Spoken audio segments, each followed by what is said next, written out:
The Boy Who Harnessed the Wind by William Kamkwamba and Brian Mueller. Pictures by Elizabeth Zunon. In a small village in Malawi, where people had no money for lights, nightfall came quickly and hurried poor farmers to bed. But for William, the darkness was best for dreaming. He dreamed of building things and taking them apart, like the trucks with bottle cap wheels parked under his bed, and pieces of radios that he'd crack open and wonder, if I can hear the music, then where is the band? His grandpa's tales of magic also whispered in the pitch black of his room. Witch planes passed through the window while ghost dancers twirled around the room, as if 100 men were inside their bodies. At dawn in the fields, William scanned the maze rows for magical beans, then wondered as a truck rumbled past. How does its engine make it go? Pay attention where you throw that hoe, his father shouted. You'll cut off your foot.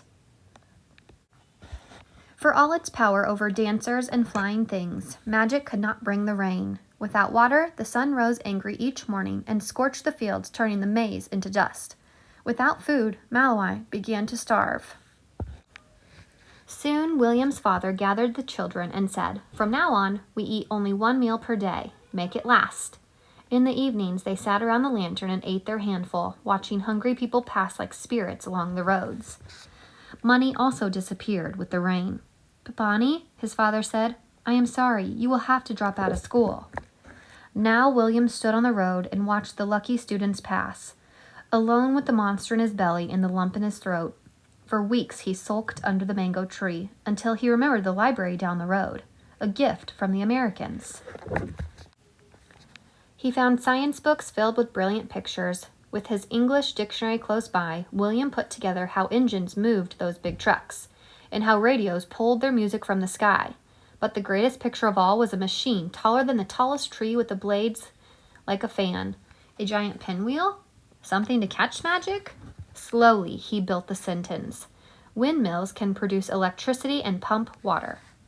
He closed his eyes and saw a windmill outside his home, pulling electricity from the breeze and bringing light to the dark valley. He saw the machine drawing cool water from the ground, sending it gushing through the thirsty fields, turning the maize tall and green, even when farmers' prayers for rain went unanswered. This windmill was more than a machine. It was a weapon to fight hunger. Majesty a Mempho, he whispered. I will build electric wind. In the junkyard, pieces appeared like rusted treasures in the tall grass. A tractor fan, some pipe, and bearings and bolts that required every muscle to remove. Tonga! He'd shout to the birds and spiders, holding up his prize. But as William dragged his metals home, people called out, This boy is Masala. Only crazy people play with trash. After many weeks, William arranged his pieces in the dirt, a broken bicycle, rusted bottle caps, and plastic pipe, even a small generator that powered a headlight on a bike. For 3 days, he bolted, banged, and tinkered while chickens squawked and dogs barked, and neighbors shook their heads saying, What's Masala doing now?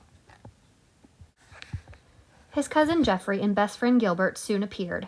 Muli Bawanji, they greeted. Can we help with the electric wind? Grab your pangas and follow me, he said, and took them into the forest. Together they swung their sharp blades into the trunks of blue gum trees, then hammered them together to make the tower. Standing atop, William shouted, Bring it up! While the boys tugged and heaved, a crowd gathered below and gazed at this strange machine that now leaned and wobbled like a clumsy giraffe. Some giggled, others teased, but William waited for the wind. Like always, it came, first a breeze, then a gusting gale. The tower swayed and the blades spun around. With sore hands once slowed by hunger and darkness, William connected wires to a small bulb, which flickered at first, then surged as bright as the sun.